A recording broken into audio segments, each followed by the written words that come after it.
Andrew Wiggins was one of the most hyped prospects out of college. People expected him to be this next transcendent star in the league with otherworldly comparisons, and as we know, he of course hasn't lived up to that hype. But what he has done this year with the Warriors, carving out a completely new role for himself to make sure he stays in the league for a long time, has been truly incredible to watch. And this playoffs, you could argue he has been the second best player on the Warriors. Of course, there's a lot more context required, but in a vacuum, when you can say you were the second best player on a possible championship team, that is no easy feat. The thing is, the stuff he has been doing isn't like crazy offensive explosions or anything close to that really. It's the little stuff which doesn't really get talked about much in my opinion. And this is why I think he's been the unsung hero for this title run for the Warriors, so let's talk about it.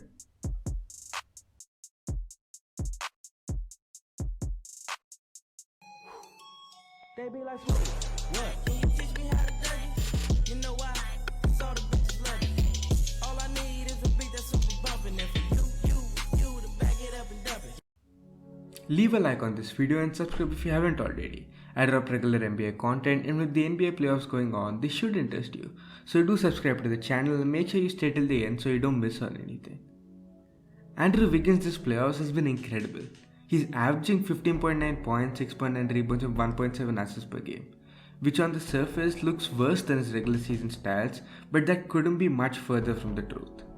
The one thing which has gotten better in these stats is his rebounds, jumping from 4.5 rebounds in the regular season to 7 rebounds per game in the playoffs. And though that might not seem like the biggest jump or the most impactful jump, it cannot be emphasized how important Wiggins' rebounding has been in this playoffs. The Warriors have gone to their small lineups a lot more. They're playing Draymond at center in these lineups a lot, but the problem with that is the rebounding. They're downsizing at the center position, and this allows the other team to get a rebounding advantage, theoretically at least. And you think this would be only worse when they face the Memphis Grizzlies, the best rebounding team in the entire league. But no, they out-rebounded them 5 out of 6 games, and that was, in my opinion, the biggest reason the Grizzlies lost in that series. And one of, if not the biggest reason the Warriors were able to out-rebound Memphis in that series is Andrew Wiggins. Even in the Dallas series right now, he's been absolutely dominant on the boards. Wiggins is averaging 8 rebounds per game since the Grizzlies series started, excluding the one game he left early due to the blowout. It's not just him getting 8 rebounds per game, it's how he's getting these rebounds. His motor has been unmatched, he's boxing out on every possession and he's grabbing contested rebound after contested rebound. He's averaging 3.3 contested rebounds per game per NBA.com on a ridiculous 48% contested rebound percentage, which is the best mark for any non-big player in the playoffs. He's boxing out regularly on both ends and has been ridiculous on the offensive boards. One of the biggest reasons Andrew Wiggins was such a highly touted prospect was his otherworldly athleticism. People might not remember it, but Andrew Wiggins has a 45-inch vertical. Every now and then he shows it off with a poster, like the dunk against Luka, but he's been using his athleticism a lot more for these offensive rebounds and he's just flying around every single possession. His super high motor combined with his elite ball tracking ability make him one of, if not the best non-big rebounder in the entire league in my opinion.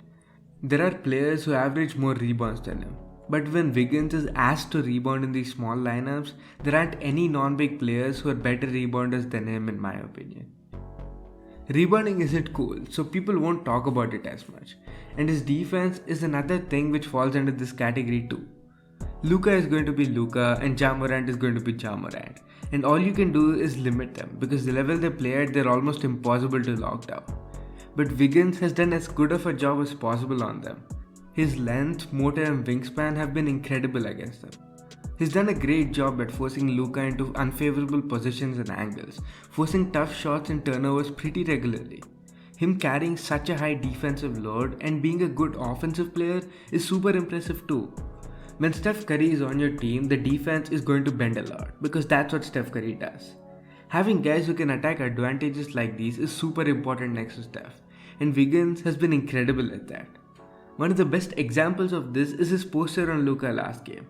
This came off him attacking a closeout, which is created by Steph bending the defense. He's been attacking the rim very well too, jumping up to 8.2 tries per game this playoffs from 6.8 in the regular season. which is important for the Warriors because generating paint touches is pretty important for them too and gives them a new layer for their offense. His straight line drives are just unfair. It's actually unfair how physically imposing and more athletic he is than anyone else. He's hitting his shots at a good rate, at 38% from 3 this playoffs. Basically, he's been doing everything for the Warriors. He's getting rebounds, he's playing defense, he's hitting threes, he's finishing at the rim, he's getting posters and basically everything. He's been really important for this Warriors team, arguably the second best player in the playoffs, and is going to continue being important for them in the finals if they make it, which they most probably will. He has to guard guys like Jimmy Butler and Jason Tatum, so it's going to be very important for him to maintain his level of play even in the finals. Sure, it might not be the flashy high-level shot making and Kobe 2.0 we expected out of him from college, but he's been doing his thing, man. He's found a role and he's doing that at a very high level, which is always very valuable. Having a long NBA career is a really successful feat, and Andrew Wiggins looks like he's on the way to having a very long NBA career. With that, we have come to the end of the video. Be sure to leave a like and subscribe if you haven't already.